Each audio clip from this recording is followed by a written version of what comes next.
মুখে প্রচার আছে ময়মনসিংহের ত্রিশালে দারোগা বাড়িতে থাকার সময় স্বাধীন চেতা কাজী নজরুল ইসলাম মাঝে মাঝে স্কুল ফাঁকি দিয়ে বাড়ির কাছে অবস্থিত বটগাছের নিচে বাঁশি বাজাতেন।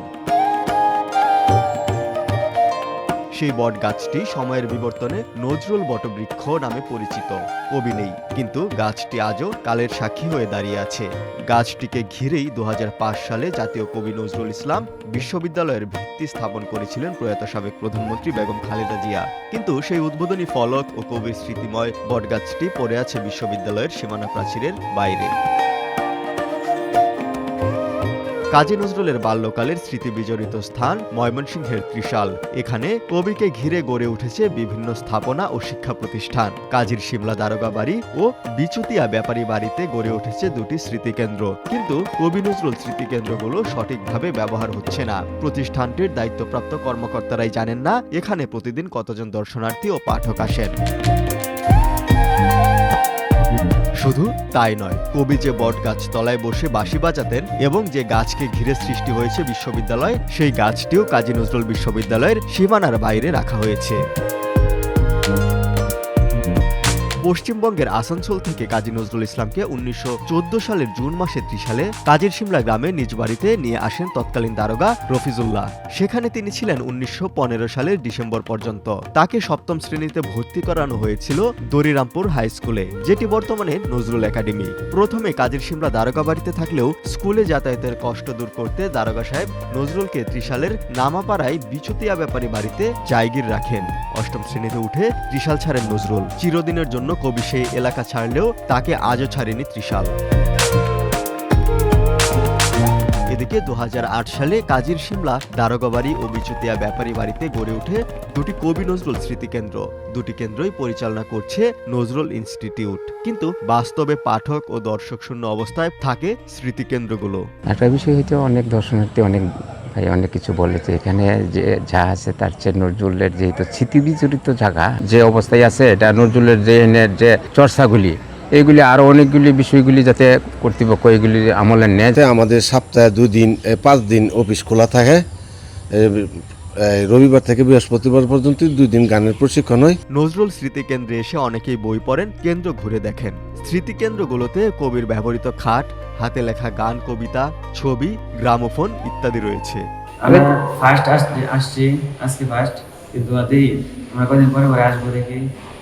এখন থেকে এখানে এসে ভালো লাগলো, নানা ধরনের বই আছে এবং এখানে আবার মনোরম পরিবেশ, ঘুরতে ভালো লাগতেছে। এখানে আসার কোনো আশা হয় নাই। এখানে আসছি কাজী নজরুল ইসলামের বাড়ি দেখতে। ওরা আগে কেমনভাবে থাকতো, তার বিছানা আছে, এখানে কাজী নজরুলের যাবতীয় যা জিনিসপত্র আছে তাই এসব আছে। এখানে পাঠাগার আছে, বই পড়া কাজী নজরুল ইসলামের।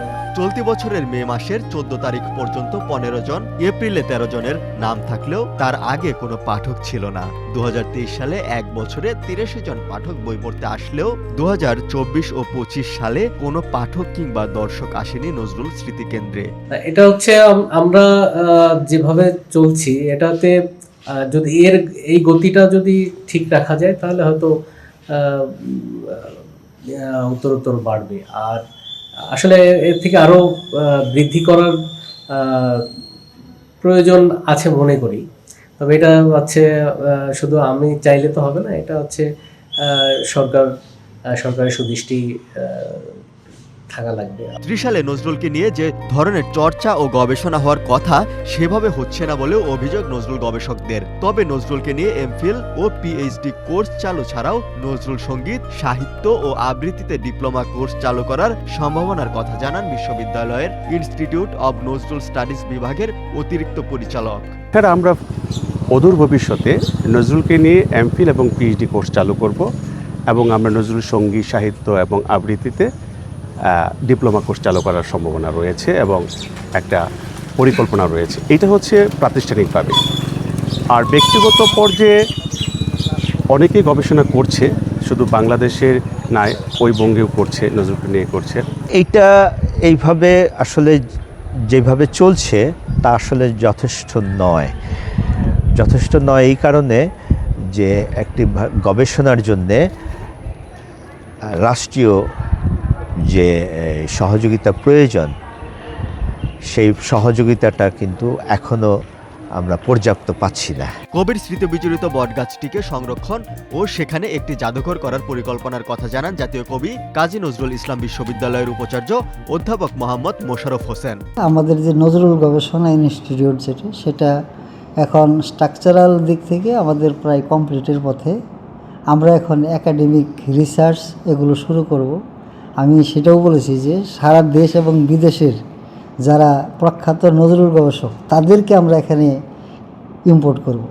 কীভাবে সেটা অনারারি ইনস্ট্রাক্টর হিসেবে, অনারারি গবেষক হিসেবে অথবা অনারারি শিক্ষক হিসেবে আমরা এখানে আনার চেষ্টা করব। এবং আমাদের যারা নজরুল গবেষক, নজরুলকে ভালোবাসে, যারা নজরুল সম্পর্কে জানতে চায় তাদেরকে আমরা ট্রেন্ড আপ করব, যাতে করে সারা দেশে নজরুলের যে কীর্তিকর্ম এবং নজরুলের যে চিন্তাভাবনা আমরা ছড়াই দিতে পারি। প্রায় 2 দশক পর এবার জাতীয় পর্যায়ে জাতীয় কবির 127তম জন্মজয়ন্তী উদযাপন করা হবে। সে লক্ষ্যে 23 মে প্রধানমন্ত্রী তারেক রহমানের ত্রিশাল সরকারি নজরুল একাডেমির মাঠে 3 দিনব্যাপী অনুষ্ঠান উদ্বোধনের কথা রয়েছে।